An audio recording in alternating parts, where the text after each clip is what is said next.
Welcome to High LBC, February 2023. It's a co-production between Cannabis Capitol and the Long Beach Collective Association. And I'm the host and moderator for tonight's panel, Chris Egger. I'm the host of Cannabis Capitol's Pop Politics show, and I'm joined here tonight by a panel of thought leadership who are going to discuss the topic of consumption lounges here in Southern California. So the first thing I'm going to do is I'm going to give everyone a quick opportunity to meet our guests tonight. As you know, High LBC is about best practices in the cannabis industry, also, the trends and the things that we all need to be aware of as we're moving into a new year here. This is an exciting time for a lot of reasons. So tonight's topic is really delving into existing legislation that's evolving and, kind of where we're at with it now and where it's going to be heading. We're going to get into the topic of taxes and stuff too. So when I start to introduce these experts tonight, you're going to kind of get a feel for their expertise and how they're going to inform on this subject tonight. So sitting next to me, I have Miss Kindness B. Ramirez.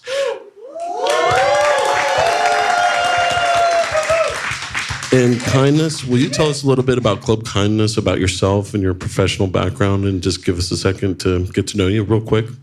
Yeah, I'll be quick, but I'll be succinct. I am an educator, been an educator for many lifetimes. Did that before entering the cannabis space in about 2013 because of personal injury. Brought those skills with me to the cannabis space and began teaching other women, mothers, and consumers about how to use the plant. And then quickly realized that we needed some spaces to do that together. And so why I'm here tonight is because in 2017, I was a co-founder of the Alchemy Lounge, one of the first membership-only consumption spaces in LA, South Park, LA.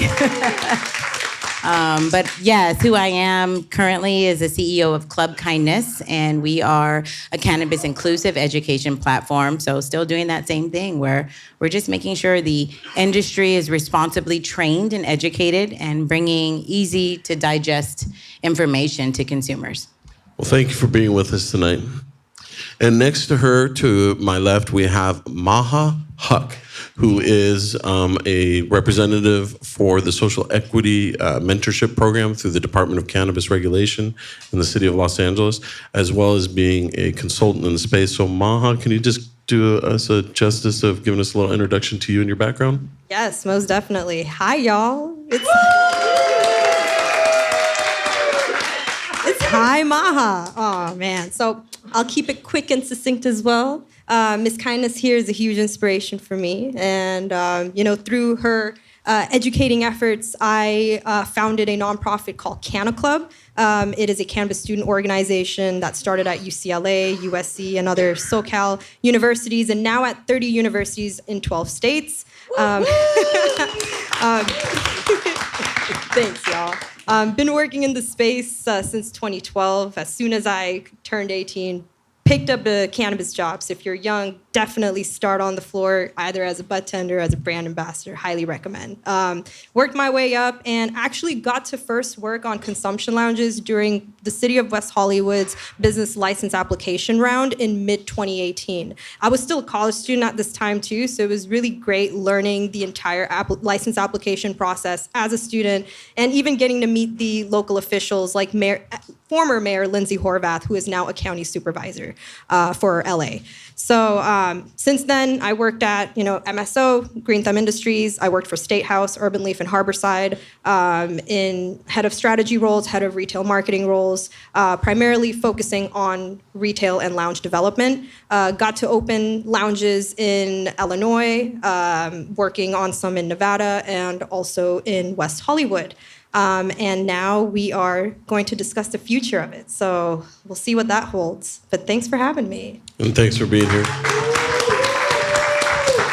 And really, he should need no introduction to this crowd because he is the president and co-founder of the Long Beach Collective Association, but he's also the founder of the Long Beach Green Room. And to my far left, we have Mr. Adam Hijazi. Adam, can you just dip in for our audience who doesn't know you yet? Just a little background on you and what you do. Absolutely. Evening, everybody. What's up? First off, I want to thank Cannabis Capitol, as usual, for putting on these great events, this great conversation. So thank you to John, Chris, and staff, and everybody. Adam Hijazi. I'm the founder of Long Beach Green Room, one of the original licensed facilities in 2010. We've been in the city developing policy, practices, community education since then. I'm also on the board of directors of the Long Beach Collective Association, which really has kind of bounded together a lot of our legal operators in the city. And we've been kind of banding together, try to fight the good fight when it comes to policy, taxes, on the city level for so long. And in recent years, we've been active on the state level trying to fix legislation. So it's always a pleasure to be sitting with awesome leaders in the space and talking about relevant things that is really coming down the pipeline and important for everybody. Well, and let's just start there, right? So let's get into it. You know, we have Maha and we have Miss Kindness here with a lot of, intellectual capital, thought leadership in the space. But, we were talking earlier, what's happening in Long Beach? I mean, this is an LBCA sponsored event. It's high LBC. Let's talk a little bit. Let's start with, Adam, where you're at with the dialogue on consumption lounges in the city of Long Beach. Yeah, absolutely. So just to kind of put some things into context, we've been working on the local legislation for events and consumption lounges in the city of Long Beach since 2019, actually. So I think it was in December of 2019, we passed the first kind of like a motion to create an ordinance for events and consumption lounges. In 2019, of course, COVID came and completely just put a pause on the whole entire program. Now kind of coming out of COVID and kind of, working our way back to whatever normalcy looks like, right? We've been kind of really discussing that, Long Beach could be a leader in this space, right? I think Long Beach has a lot of great attributes as a city, from the beach to the landscape to the hotels to the convention center. I don't know what's up with the Queen Mary. Hopefully, it stays afloat. But, that was also a very cool landmark to be able to potentially, we've had some events there in the past. So, and I think it's a really great place where you're kind of in the middle between LA, Orange County, and there's a lot of great other cities that do it, right? There's up north, like in Santa Rosa, Palm Springs, like Cauliflowers, other types of events, but we don't really have anything solid in Southern California. Right, well, and one of the things we're talking about, right, is, taxes have been the rallying cry, the issue after issue after issue, right, for operators looking at getting out from under the struggle, right, of just trying to be a normal business, which we never are. Every time they say we treat like everybody else, but we don't have the access. But, do you think consumption lounges and the addition of that would change the dynamic even further for community benefit? Do you see it being a revenue source for the city that they're not recognizing yet? I think 100%. And anybody would be, foolish to say that if they don't see the benefits of what's coming down. I mean, so we've been kind of talking, for example, with the California Tourism Department. We've also been talking with Cal State Long Beach's tourism department, right? And there was a recent study that was done that's saying by the year 2025 or 2026, which is around the corner, most millennials, right, like 50% of them will be seeking destinations that have legalized cannabis in those destinations and events and shows and consumption, right? So there is a huge trend that's a wave that's going to be coming around cannabis tourism, right? There's actually a Cannabis Tourism Association that's where can you legally consume when you're out of your private or personal home? Right? Absolutely. Where you can, is that at a consumption lounge? Is it through various events that are, available for people to kind of partake in? Because right now, the current status of it is technically, you really don't have a place you can smoke, right? If you're in an apartment complex, I'm pretty sure they won't let you smoke. Well, in New York City, people are smoking in the streets because they didn't pass a law anywhere you can smoke a cigarette, you can smoke cannabis right now. So people are coming to work in Manhattan and they're walking out of the subways, right? They're hitting it hard. So, but Maha, this is an opportunity maybe then to dip into, for Adam's sake, right, and for the LBCA and for the legislative agenda moving forward, what worked in West Hollywood? How did they roll out their ordinance, and what does it look like? Can you give us some insight what a consumption lounge ordinance looks like in that regards? Yeah, most definitely. So initially, when the ordinance for West Hollywood consumption lounges came out, they actually had two consumption lounge license types. One was for smoking and vaping consumption lounge, like smoking and vaping only lounge, and edibles only lounge. And that caused a lot of issues in the beginning. Folks were not too keen on the edibles only lounge, only restaurateurs and catering businesses, et cetera, were interested in that. But ultimately, they ended up combining the two. And now there's only one general consumption lounge license type that combines both edible and vaping, smoking, inhalation methods. But that was probably the only thing that made people raise their eyebrows initially, is why are we separating consumption methods by lounge type? This is not conducive to the development of consumption lounges. But that was the most, that was a detail that really made people, I guess, hone in on it, get the community together and kind of go against it and lobby for it to go for 2 and 2 to go together. So, but in other terms, how else the lounge ordinances looked is they really wanted to encourage tourism. The city of West Hollywood approached it from a tourism perspective. They did not incorporate as many restrictions as you may see in the city of LA, for example. You have to be a certain amount of feet from certain types of businesses. West Hollywood was a little more lenient in the distance aspect of where you can put a lounge business at. So that was slightly nice to see. But the actual merit base and the scoring base of the consumption lounge applications was on design and how it's being incorporated into the community and city. There was an emphasis on a community benefits plan as well. West Hollywood is a very tight-knit city that really comes together when they need to. They have a very active community. Specifically, even the cannabis community is very tight-knit within the city of West Hollywood. You would see everyone coming into the city council meetings, trying to give their public comment, trying to improve whatever initial proposed ordinance was when it was set forth. There was a lot of public comment, a lot of public engagement.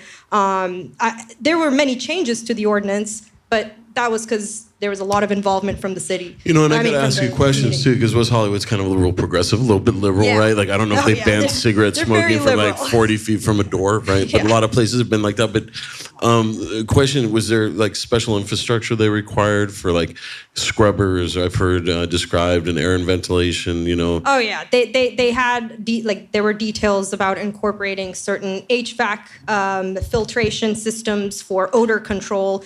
They also had rules about how you cannot, how the lounge activities cannot be visible to the public, cannot be on a street level, and if it is, it has to be completely blacked out. There can't be, and out of sight, out of mind was how the city of West Hollywood approached it. Right. So Ms. Kindness, you actually operated a consumption lounge. So can you talk a little bit about what it felt like during that period of time? So our industry has gone through so many evolving phases, right? From the black market to the Prop 215 compliant market to the gray space and the legacy concepts and everything that still exists. But what, post AUMA, you operated here in downtown LA. Tell us a little bit about what it was like. What was the vibe? What is the consumer flow? Do you have any perspective on the day-to-day? Yeah, absolutely. I mean, I love that you use the term gray because it's all gray to me. If anybody knows, I'm a 70s, 80s baby. It's all gray to me. Anyways,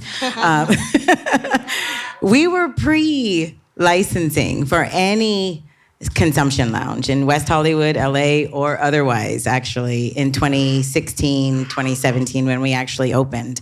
So I think we were actually innovative, ahead of our time, in that we were a members-only entertainment space, education space that was cannabis-friendly consumption lounge. We didn't offer any 215 services on site. We were not giving out, or we were not a collective offering medication. We were purely an entertainment space. And that allowed us to really hide in plain sight in a beautiful way, right next to the convention center with educational events, political events, regular fun sessions, dinners that were on international media with infused foods, all almost ready and prepared for licensing to come. But as we know, it still has not come to the city of LA. And just weeks later, Hitman opened up with a different theme, right? Coffee, coming in and hanging out over coffee. But you can also light a joint while you hang out. So we were truly members only space with the guise or the nice marketing collateral of we're friendly to everyone. And that allowed us a lot of leeway. I think it really set the stage for the licensing that later came to WeHo and how it looked and how we did hide in plain sight. I mean, we blacked out our windows without being told to. We did that to protect ourselves from law enforcement, but we did it also to protect the integrity of our members. So it allowed us to be very high end. The space was connected to an art studio. So harm reduction was something that was integrated into our practices. We allowed for BYOB, right? You could bring your own beverages. But I, as an educator, actually preferred that we stayed cannabis only, and those were private events. And we had extra help in the harm reduction category for that reason.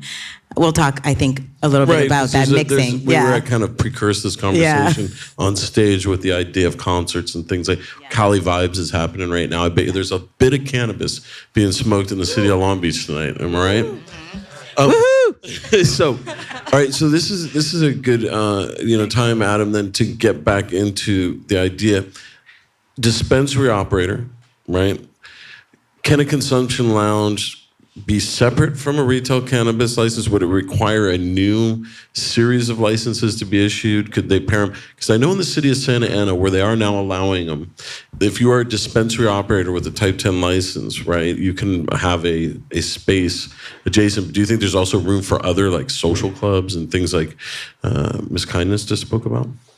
Well, I mean, in the regulatory framework, right? In the regulatory framework of what we exist in today, my understanding is that whether it's a lounge or a retail, they're both Type 10 licenses, right?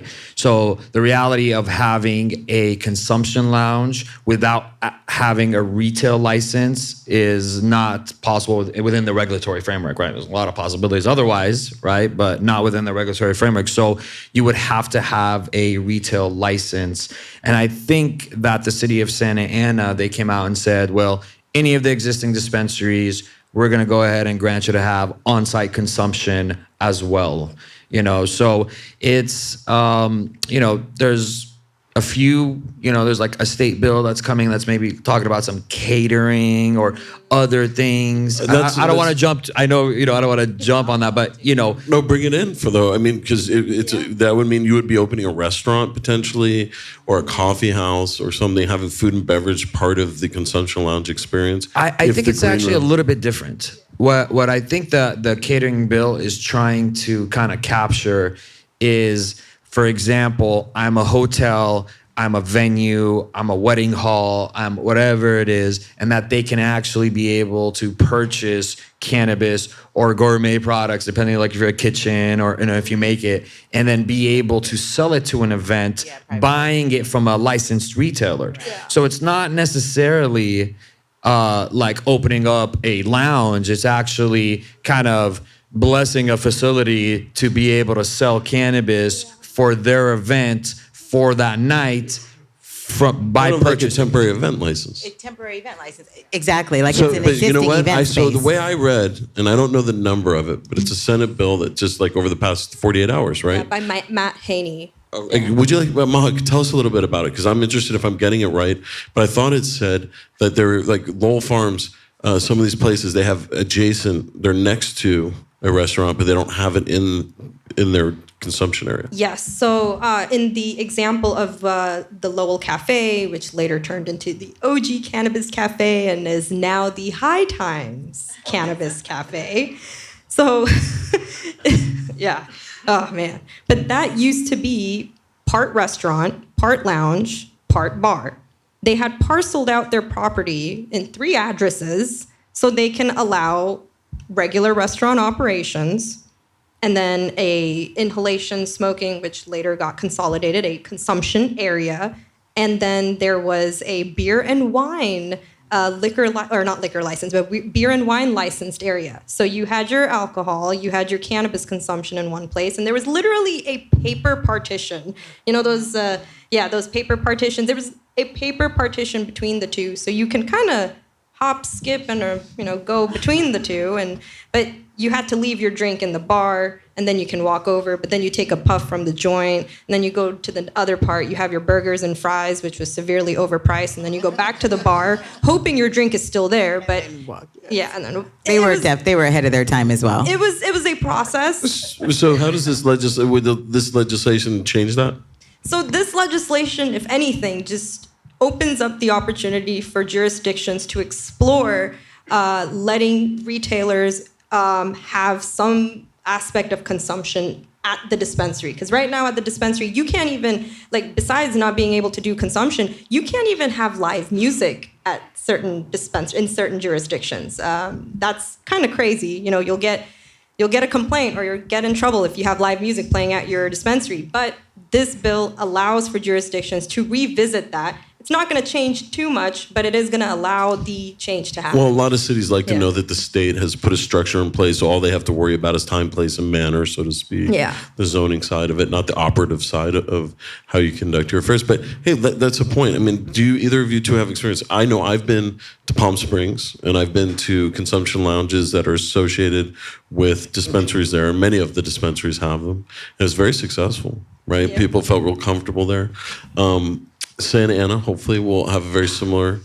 So, tell me a little bit about where you see this happening in LA. Oh man, so City of LA is restricted to social equity businesses only right now, and they will not be opening up business licensing to the general public until 2025. So until we reach 2025. Then the opportunity for lounge ordinance will then be explored. So does that mean 2025? Does that mean 2030?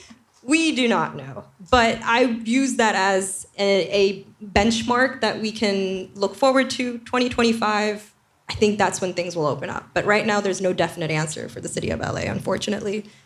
And to speak to the experiences that are happening in spaces in Palm Springs, that are attached to dispensaries, I've frequented many of those because they invite people like myself to come in and speak to the community. So what they've mastered is making that space that is also consumption educational. They've said, come in and talk to the community. Let's give them a reason to come and sit in this space, and let's talk to them about their consumption. Of course, that also is a great ROI because the people that come for the event are going to walk over to the dispensary and purchase the products that you suggest they should be consuming for wellness. So a lot what Palm Springs is about hospitality. It's about coming here and engagement and community connection. And they're a city that is connected like WeHo, connected like where I live, Chino Hills, that come together over very specific things that impact their entire community and city.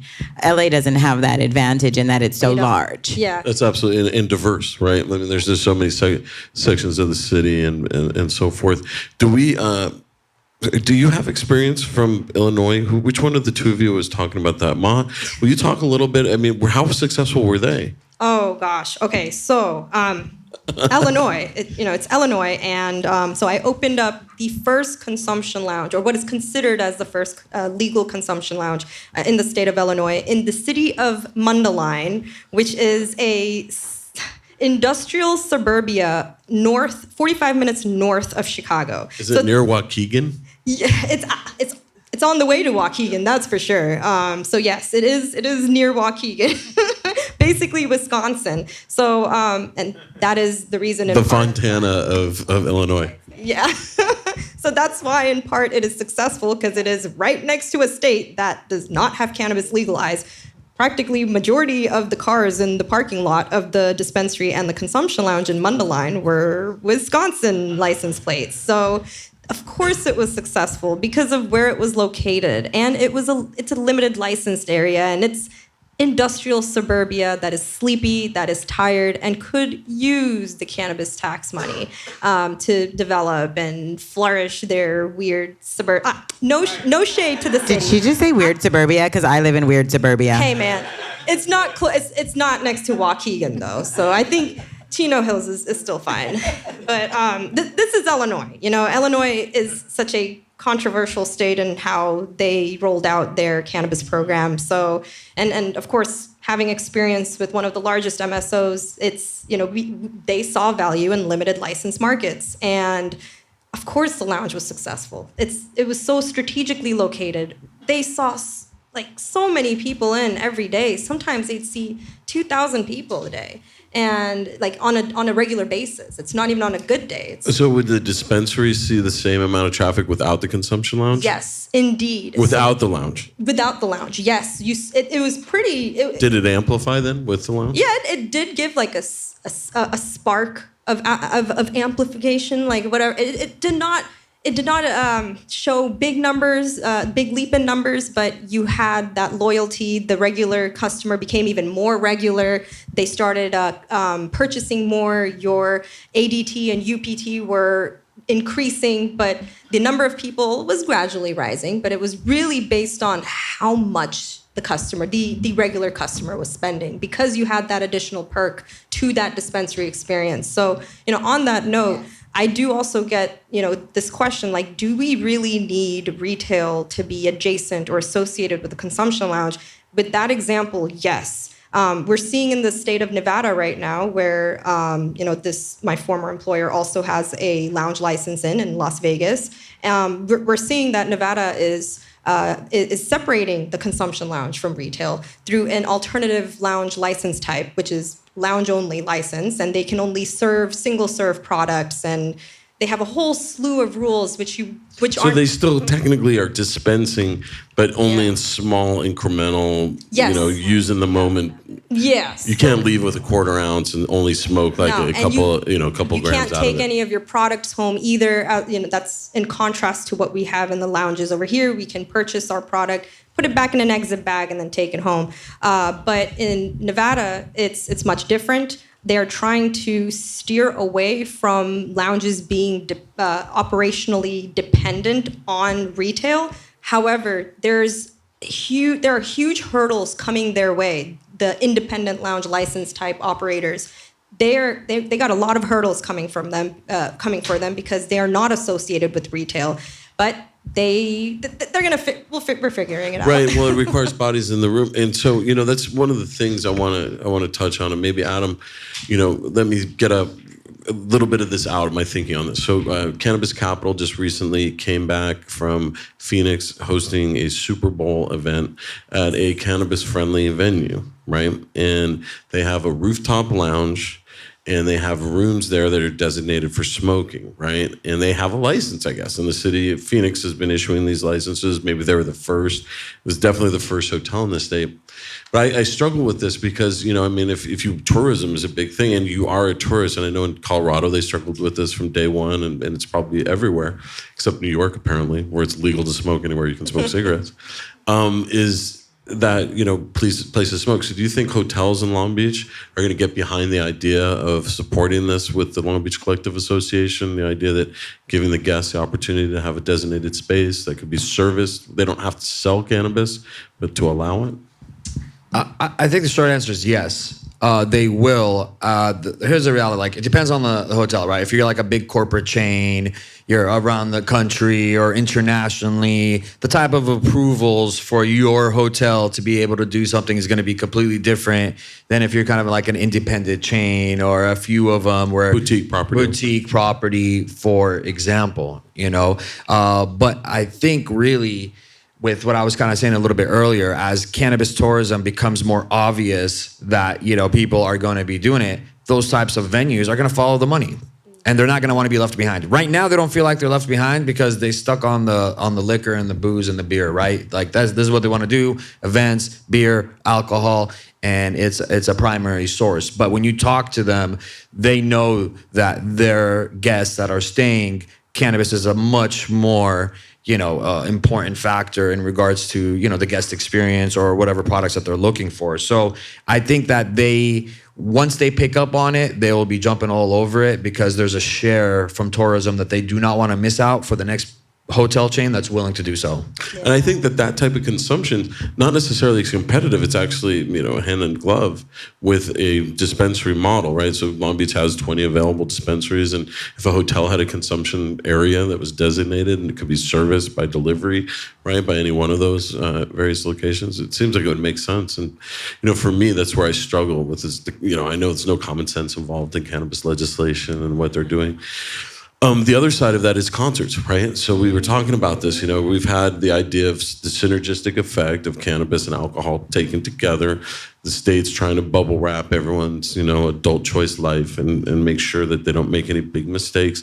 But for generations now, since the 60s, people have been consuming cannabis and alcohol as part of an enjoying, of an evening, and it's just part of society's normal basis. Do you ever see, and maybe Maha, you can answer this one for me, do you see any let up on the separation of alcohol from cannabis in a social environment, a consumption environment? Oh man, so I think I should open this up by In Las Vegas too, for that matter. Yeah. So it's so with Vegas, it's interesting. They're treating cannabis at a higher level of scrutiny compared to alcohol. Alcohol is like free range in Vegas, as we know. You can go anywhere with alcohol. That's not just in Vegas, but Yeah, exactly. But with cannabis, they're treating it with such a high level of scrutiny. You can't really get away with a lot of, consuming outside, or there's all these signage on in hotels, on hotel buildings, where the door is like no cannabis consumption. There's like a no pot leaf image on every hotel. In every hotel room, they have that now. So we'll see how that goes. But if anything, I think what's very important to note is at one of the consumption lounges in West Hollywood, the Lowell Cafe, we would see 8 to 10 pass-outs a week just on cannabis, nothing else. And this was in the first months of it opening, 8 to 10 pass-outs a week, ambulance called once a month. That was a routine. We knew the paramedics, it was a normal occurrence, and it's like, all right, this is gonna happen. And then the beer and wine part opened in the strategically parceled off address, which was right underneath the paper partition, and that increased the pass-outs. That increased the ambulance. Did it double them or increase? It doubled it. It doubled it. It definitely doubled it. So,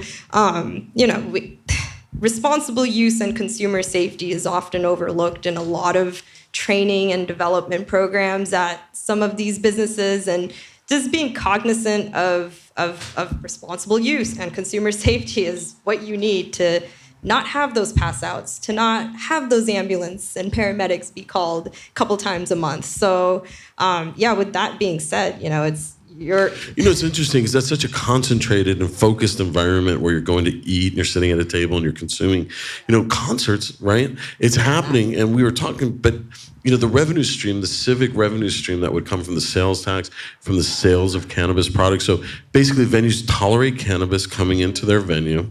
They don't really put a stop to you consuming it. They make only money from alcohol sales. So they're actually encouraging alcohol use, right? Yeah.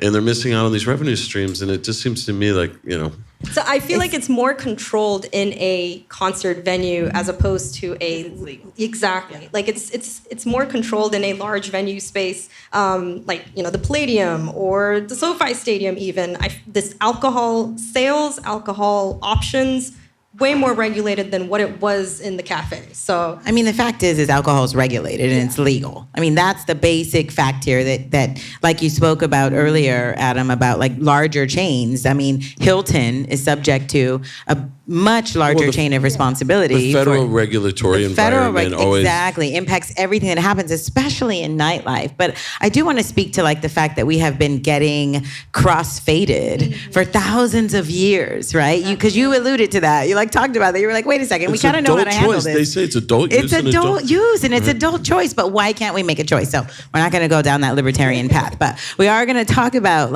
that when we add alcohol to cannabis, there is this pure scientific and physiological and biological thing that happens in our body. Synergistic effect. It's a synergistic effect. And where we've seen the failure in what you were describing at Lowell Cafe, and California Cannabis Cafe and High Time, whatever the hell it is now, was it lacking in education around and harm reduction implementation? So that's what we're talking about. Like when you open a cannabis lounge, whether it be attached to a retail space or a part of a hotel or other concierge space that just allows for the entry of cannabis through delivery, you as a business owner, I feel like, have a responsibility to the consumer, to the customer, to the community, to ensure that they are also protected while you're protecting your business. So why is it easy to give out alcohol? Because it's legal. Well, if I could just add something to that real quick, that's crazy, right? That was happening over there, right? People are passing out. And I think 100%, look, it's education, right? You got to know how to dose people. You got to know how to ask the right questions. Like, okay, cool. But that's not a part of the regulatory structure, and it's not required. And edibles, too, for that matter. 100%. Almost always edibles that induce those pass outs, by the way. I might be fine for the next something. 25 minutes, but A talk hot to me in dab. 32 minutes, Well, I mean, look, the cannabis industry has always been one to kind of self-educate our consumers. We've never depended on, because they don't have no experience with it. So I do think that it's important, like we have in so many ways, to take these types of responsibilities on ourselves to be able to educate the customer, because it's serious. You have somebody pass out, it's not a joke, right? But, I think there is definitely a way to do that. And just keeping in mind, like, you got a lot of new customers or from out of town, like, yo, let's do it. Let me eat the whole cookie, right? Yo, this is well, you got to be careful. But I'll say this last thing. The biggest concern that I would see from a government agency or anything is going to be, especially when it comes to alcohol and cannabis, is going to be drug driving.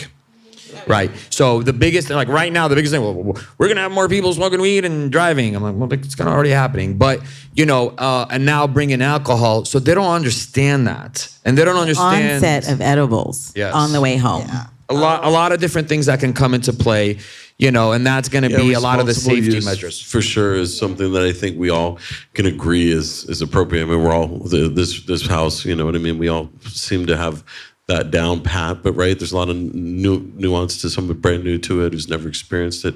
Now, Ms. Kindness, your last comments lead to a question that I had for you.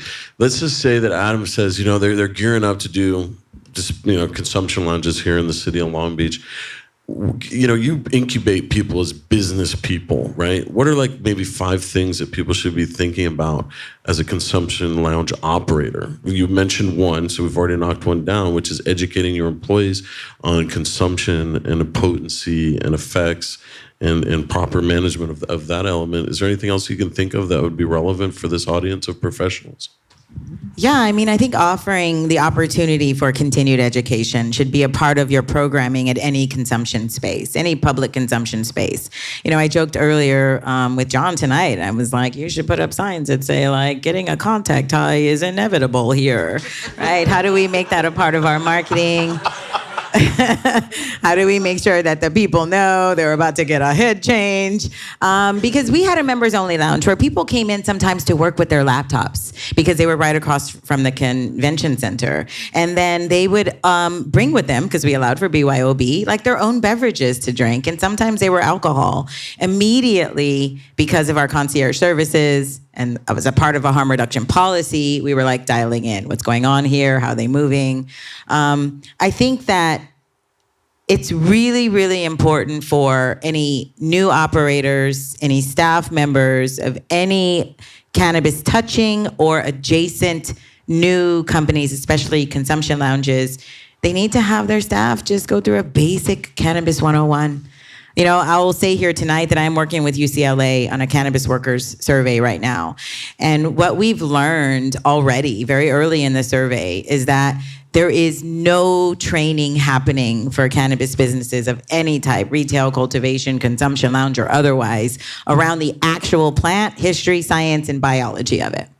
And I think that's dangerous. Yeah, I think it's really training dangerous. It's service-based primarily, Yes. not all this information. And we'll call them frontline workers if you're in a consumption lounge. We'll call our retail workers pharmacy workers if you're in a medical industry. So if we want credibility and we want regulation to move forward in a responsible way, everyone needs to be educated on the basics. And the lies about there is no research, I think we're over that, right? Yeah, that's a myth. Yeah. So Maha, right? And Adam, not to cut you off, but like really quick, inventory for a consumption. We talked about this single use in Vegas. Is there a difference with someone like Adam, who's been running a dispensary here for a number of years in the city, selling various products? Would he have to change his inventory? Is there a model that works best for that, or Oh man. is it a mingle where like I get my eighth and roll a little out of it? Oh man, what's happening in Nevada is just it's a nuisance for a lot of these recently licensed consumption lounge, the independent lounge license type. It's almost a nuisance because they need to get the brands buy-in to start producing, manufacturing those single serve products. If anything, that's not only an additional cost on the lounge licensees, but it's an additional cost on the brands that have been existing and making their average eighths or making their average 1 gram carts or 1 gram concentrate jars. Now they have to adjust to these new expectations of having a dab jar offering or a concentrate jar offering of 0.02, 0.03, like, or or not 0.03, 0.3, whatever. It's all these restrictions or new laws are now hindering the ability of other cannabis businesses, the product producers, that it's really cutting into their budgets, and they're going to ultimately either suffer or they'll come out strong with strong consumption lounge partners. If they buy enough, if they sell enough, it's really dependent on the lounge if it will perform well or not. That the brands are dependent on that. So it is annoying. It's hard to work on it, but it is in a law that is cognizant of what does single serve mean. I think this should really come from the training that you were talking about. I was just going to say that, like, this is the challenge. There's no oversight. Exactly. So you have the state saying, like, implementing a rule that, okay, if no one's really training or not all of y'all are training, so we're just going to come out with this standard that might not really be appropriately reflected on every consumer. So it's annoying. I don't want to see that in California. I think a lot of brands are already suffering. They will suffer even more if they have to change so many different aspects of the weight of their product or how they're packaging it. Even packaging is different. It has different expectations in Nevada. But with all that being said, with the assortment strategy, one of the standards that I implemented across the lounges I've worked with is don't have traditional edibles, traditionally infused edibles, have nano-emulsified edibles, have edibles that pose a fast-reacting effect, yields a fast-reacting effect. Just don't eat a normal edible. It's going to hit you after 90 minutes, and like that's when your table limit is up at the lounge, and then you're going to drive when you're high. When it's hitting you, you're on like middle of the freeway. But I do want to argue, Maha, that in emerging markets where business people are entering the space now, coming in for a return on investment, even you saying things like choosing edible sources that are nano-emulsified is completely over their head, and they will not understand. So I think what's missing from a regulatory structure is a requirement that you have basic education before entering an industry post-prohibition. Adam, yeah, I cut you off earlier, and I have a question for you. But Just a shameless plug on our Long Beach Community College course. One of the first college courses we launched in 2019-20 at the community college. It's an 8-week program that goes through retail, cultivation, distribution, lab testing, metrics, science, history. Unfortunately, we don't have enough education though, right? I mean, there's still, this is around, it's available. You see more colleges. We've spoken to a bunch of colleges. I know San Francisco has like the anthropology of cannabis, right? Which is a completely different angle, right? At this at understanding the industry. But there are more opportunities from education. Obviously, the community college is accredited college. It's kind of, I think a big step for us here locally in the city of Long Beach. But there's so much more to be done, because I agree 100%, because the reality is our frontline, workers, right, the bartenders, the whatever, cannabis technicians, whatever you want to call them, they are the front line of education, right? They are the front line of the information. They are the people where somebody's coming in, asking a question, and we're helping them, guide them. And today, it's just not there. It's just not there.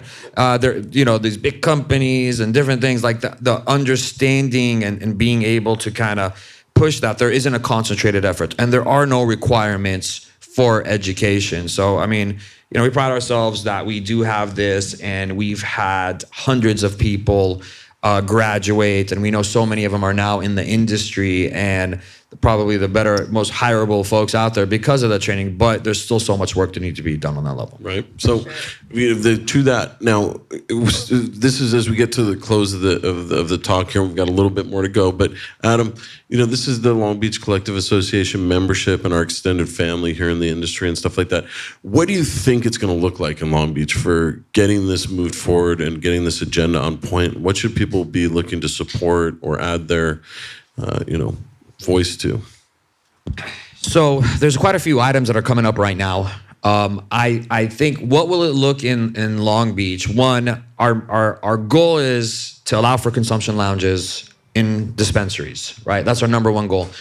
And then coupled with that as well is to have an events license or, licenses to be able to kind of happen. And then you're going to ask yourself, well, okay, does that mean convention center? Does that mean a hotel? Does that mean a venue? Or does that mean the barbershop that's having a grand opening? Or one of the public park facilities, the chili cook-off location and things like that, right? Well, you're going to bump into issues with the park there, buddy. But we'd smoking be weed at the outside. park has a lot of... Forget about that, but Yeah, when you fence off see, I always feel like we get treated so poorly. No, but I think that we need to address security. One of the biggest concerns, believe it or not, that's happening, even though it's kind of an oxymoron of a situation because it's already happening, is that putting law enforcement, fire departments, city people at these big events that are being exposed to cannabis, and then what is going to happen if they test positive? And what is the They're hazard? going to be nicer people.